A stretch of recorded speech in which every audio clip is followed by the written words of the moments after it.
तो चर्चा की शुरुआत करते हैं। मंत्री जी, बहुत बहुत स्वागत है आपका। धन्यवाद आपका। क्षेत्र की विकास की बात कर लेते हैं, क्योंकि ये कहा जाता है सबका साथ सबका विकास। तो विकास की यात्रा किस तरीके से आगे बढ़ा रहे हैं आप?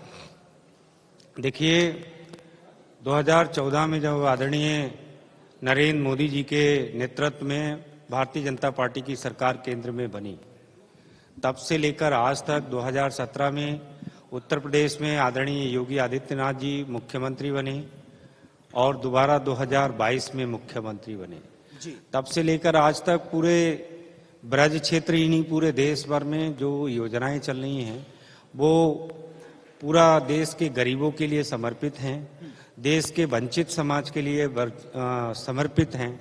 आपको ध्यान में आएगा कि हमारी सरकारों की जो योजनाएं हैं, मैं चूंकि पूर्णतः गांव का रहने वाला हूं जी। और मैंने उन परेशानियों को, उन कठिनाइयों को देखा है कि शौचालय का अभाव क्या होता है। लेकिन देश के प्रधानमंत्री जी ने जो हर गांव में शौचालय बनवाने का काम किया, ये कहने को बहुत छोटी बात है, लेकिन जो लोग उस पृष्ठभूमि को जीकर आए हैं उनको ध्यान में आएगा कि ये एक बहुत बड़ी बात है और जो इस देश को वैश्विक बनाने की बात है जी। हम अगर वैश्विक होना चाहते हैं, हम अगर ग्लोबल होना चाहते हैं, तो ग्लोबल होने के लिए जो हमारी मूलभूत सुविधाएं हैं जी, वो हमको डेवलप करनी पड़ेंगी।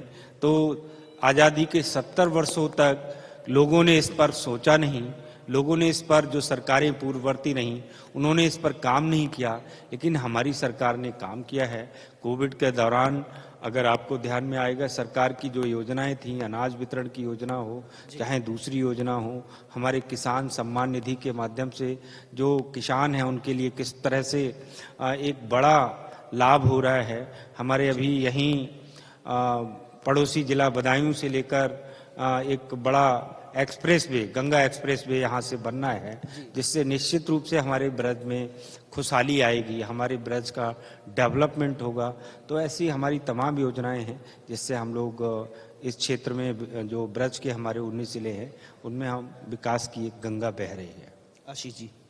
दुर्गेश जी, सबसे पहले तो आपको बहुत बहुत बधाई। ब्रज क्षेत्र के क्षेत्रीय अध्यक्ष आप नियुक्त हुए हैं इंडिया न्यूज की तरफ से, आपको ढेर सारी बधाई। और 9 जिलों की जिम्मेदारी अब आपके कंधों पर है और सामने निकाय चुनाव है, सेमीफाइनल है लोकसभा चुनाव का, उसके बाद सीधे 2024 का लोकसभा चुनाव है। तो बताओ क्षेत्रीय अध्यक्ष, जानना चाहूंगा क्या रणनीति है आपकी कि ये 9 जिले जो बहुत महत्वपूर्ण है भारतीय जनता पार्टी के लिए, इसमें जो विजय की पताका है वो पहले से और तेजी से लहराएगी?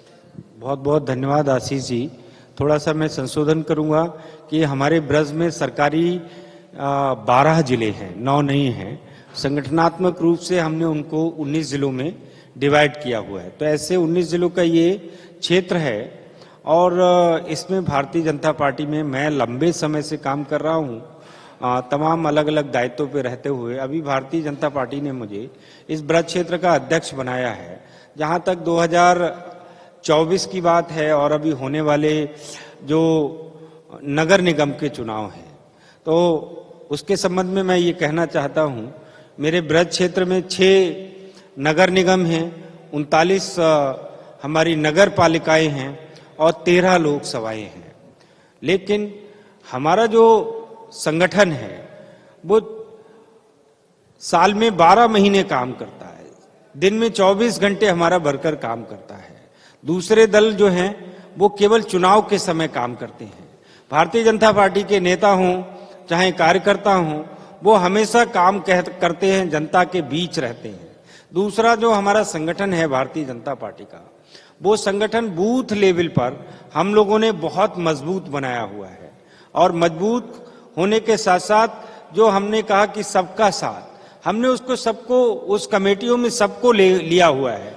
अमीर है, गरीब है, शोषित है, वंचित है, जो भी तबका है, कोई तबका ये नहीं कह सकता है कि हमको भारतीय जनता पार्टी के लोग हमारे पास नहीं आए या हमको उन्होंने जोड़ा नहीं है।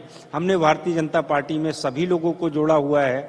उस आधार पर मैं निश्चित रूप से कह सकता हूं कि भारतीय जनता पार्टी ब्रज क्षेत्र में 6 के 6 नगर निगम हम इस बार जीतने जा रहे हैं और बिल्कुल साथ ही साथ 39 नगर पालिकाओं में मैं समझता हूं अधिकतम नगर पालिकाएं भी हम लोग ब्रज क्षेत्र में जीतने जा रहे हैं। पिछली बार 2024 में हमारे यहाँ 13 लोकसभा हैं, पिछली बार हम लोग 12 लोकसभा जीते थे।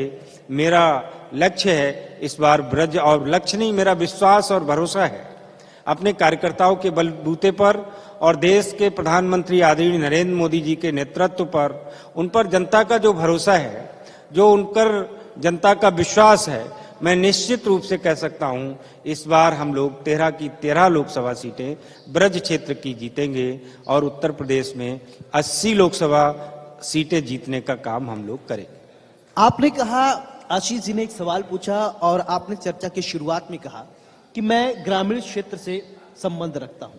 अगर बात किया जाए तो 70% जनसंख्या ग्रामीण क्षेत्र की है, 30% जनसंख्या शहरी क्षेत्र की है, यानी असली इंडिया गांव में ही बसता है। तो वो आप असली इंडिया के लिए क्या कर रहे हैं? देखिए, वैसे तो हमारी सरकारें, जी, चाहे आदरणीय मोदी जी हों, चाहे योगी जी हों, सभी सरकारें देश में सबका साथ सबका विकास के सिद्धांत पर काम कर रही हैं। लेकिन अगर जो आपने बात की है कि असली ग्रामीण भारत, जो 70% की बात की है, मैं समझता हूं हमारी सरकारों का प्रत्येक काम गरीबों के लिए समर्पित। जी, आपको ध्यान में आएगा कि जैसा मैंने कहा, मैं गांव का रहने वाला हूं, ध्यान में है कि चूल्हा जलता था, आज वहां माननीय प्रधानमंत्री जी ने गैस पहुंचा दी है। जी, जहां खेतों में जाना पड़ता था शौच के लिए, बरसात के दिनों में बड़ी परेशानी होती थी लोगों को, आज घर में शौचालय बना दिया है। जहां हमारे लोगों के घर की झोपड़ी बरसात के दिनों में टपकती थी, टप टप टप टप, दीवारें कच्ची मिट्टी की होती थी, गिर जाती थी, आज देश के प्रधानमंत्री जी ने प्रधानमंत्री आवास योजना के तहत पक्का आवास का निर्माण करा दिया है। आज आपको ध्यान में आएगा कि जो किसान वर्षा से, ओला से, या छोटा किसान है, सीमांत किसान है, वो उसको एक तरह से 2 बीघा 3 बीघा का जोता किसान था, और किसान चाहे बड़ा है छोटा है, सबके लिए बिल्कुल एक किसान सम्मान निधि की व्यवस्था हमारी सरकार ने कर दी है। तो किसान सम्मान निधि के पूरे देश भर में हर जगह एक फाइबर नेटवर्क के माध्यम से जो हमारे नौजवान साथी हैं, जो हमारी बढ़ने वाली युवा पीढ़ी है, ये सब तो अच्छी बातें हैं, लेकिन कुछ ऐसा होगा जो आपके दिमाग में खटकता होगा, ये सुधर जाता तो और अच्छा होता। देखिए, अभी खटकने वैसी जो मूलभूत काम हैं जी, उन पर सरकार ने, माननीय मोदी जी ने बिल्कुल काम शुरू किया है। और अभी जैसे इंफॉर्मेशन टेक्नोलॉजी का थोड़ा अभाव था, उसके लिए पूरे देश भर में अभी एक फाइबर नेटवर्किंग का जाल बिछ रहा है। उसके माध्यम से सभी जो नौजवान हमारे साथी थे, जिनके लिए थोड़ा इंटरनेट और उस सब की थोड़ी हो सकता है परेशानी हो, आज इंटरनेट नेटवर्क की पूरी फाइबर केबल पड़ रही है, उनके माध्यम से गांव अपडेट हो रहे हैं, गांव ग्लोबल हो रहे हैं, गांव वैश्विक हो रहे हैं। वो वैश्विक होने के साथ ही गांव देहात का युवा भी अब आगे पूरे देश दुनिया की बात कर सकेगा, अपने गांव में बैठे बैठे उसको जान सकेगा। तो ऐसी तमाम मूलभूत सुविधाओं पर सरकार काम कर रही है। मतलब आप वसुधैव कुटुंबकम की बात कर रहे हैं। जी बिल्कुल, वसुधैव कुटुंबकम का तो हमारा बहुत पुरानी संस्कृति है। हम सब लोग पूरी दुनिया को अपना मानते हैं, तो इसलिए उसी आधार पर हम लोग काम कर रहे हैं। हमारी सरकारों का भी पूरा एजेंडा है, वसुधैव कुटुंबकम के आधार पर पूरी दुनिया खुशहाल हो, समृद्ध हो। उसी आधार पर देश के प्रधानमंत्री जी हमारी सरकार की योजनाएं बना रहे हैं। दुर्बेश जी, जैसे आपने बताया कि हमारे सत्र का नाम भी है भाजपा में संगठन की भूमिका। आपने फिर से राजनीति की बात करते हैं, निकाय चुनाव है या फिर लोकसभा चुनाव है। आपने बताया कि हम लोग सारी सीटें जीतेंगे, भारतीय जनता पार्टी का संगठन बहुत मजबूत है, टिकट बहुत सारे लोग मांगते हैं और मिलता एक को है। बाकी लोगों को कैसे संतुष्ट कर पाते हैं और कैसे बाकी लोगों को पूरी ऊर्जा के साथ उस एक व्यक्ति को जीतने के लिए लगाया जाता है, ये केवल भारतीय जनता पार्टी में ही देखने को मिलता है। किस तरह से, चूंकि आप संगठन के आदमी है, बहुत नीचे से आपने शुरुआत की है, तो किस तरह से ये मैनेज किया जाता है? देखिए, भारतीय जनता पार्टी का कार्यकर्ता बहुत ही निष्ठावान, बहुत समर्पित और बहुत ही देवतुल्य है। ऐसे कार्यकर्ता और किसी भी जगह उपलब्ध नहीं है। उसकी वजह है कि भारतीय जनता पार्टी में जो काम है वो एक परिवार की तरह है। तो परिवार का भाव जहां होता है वहां प्यार होता है, वहां आत्मीयता होती है। हम सब जानते हैं कि हमारे यहाँ एक से एक बढ़कर कार्यकर्ता है, एक से एक बढ़कर योग्य कार्यकर्ता है। टिकट केवल एक होता है, किसी एक को मिलेगा, तो एक स्वाभाविक लगाव है और संगठन की प्रक्रिया है। सब लोग स्वाभाविक दृष्टि से थोड़ा मान मनोबल, गुस्सा होना एक स्वाभाविक प्रक्रिया है, लेकिन चूंकि वैचारिक रूप से भी पार्टी का जुड़ाव रहता है, कार्यकर्ताओं का जुड़ाव रहता है, तो जो विचार परिवार से, विचार से जुड़े हुए कार्यकर्ता हैं वो निश्चित रूप से थोड़ा बहुत ऊंच नीच होने के बाद, स्वयं थोड़ा बड़े लोगों की संभाल के बाद वो सब मजबूती के साथ कमल का फूल हमारा चुनाव चिन्ह रहता है। कैंडिडेट कोई हो, कार्यकर्ताओं को हमेशा ध्यान रहता है कि प्रत्याशी से मायने नहीं है, मतलब ये है कि जहां जिसके हाथ में पार्टी नेतृत्व ने कमल का फूल थमा दिया उसको चुनाव लड़ाना है। तो ये सब कार्यकर्ता उसी आधार पर लग जाते हैं। हम लोग थोड़ा बहुत मान मनोबल भी कर लेते हैं। अभी यहाँ पर इससे ठीक पहले एक पक्ष और विपक्ष की भूमिका का एक सत्र था, तो विपक्ष का आरोप यह है कि भारतीय जनता पार्टी जो है वो सरकारी एजेंसियों का दुरुपयोग करती है। इस पर क्या कहना चाहिए? देखिए, विपक्ष के पास कोई मुद्दा नहीं है। विपक्ष ने सरकार में रहते हुए बहुत पाप किए हैं। उन्होंने सरकारी एजेंसियों का दुरुपयोग किया है, तो उनको अभी भी ये दिख रहा है कि शायद सरकारी एजेंसी का दुरुपयोग हो रहा है। हमारी सरकार में किसी भी सरकारी एजेंसी का दुरुपयोग नहीं हो रहा है। जिन्होंने भी पाप किए हैं, जिन्होंने भी भ्रष्टाचार किए हैं, जिन्होंने भी गुंडागर्दी की है, उन पर एजेंसीज जो है निष्पक्ष रूप से कार्रवाई कर रही हैं। तो अपने भ्रष्टाचार को छुपाने के लिए, अपने गुनाहों को छुपाने के लिए विपक्ष के लोग बड़ी आसान से ये कह देते हैं कि हम सरकारी एजेंसियों का दुरुपयोग कर रहे हैं। उनका अगर हम एजेंसीज भ्रष्टाचारियों पे कार्रवाई न करें, अपराधियों पर कार्रवाई न करें, गुंडाओं को जेल न भेजे, तो वो कहने लगेंगे सबकी एजेंसी दुरुपयोग नहीं कर रही है। चूंकि कार्रवाई हो रही है, कार्रवाई दोषियों पर हो रही है, इसलिए वो कहते हैं कि हम एजेंसीज का दुरुपयोग कर रहे हैं। उनके पास कोई मुद्दा नहीं है।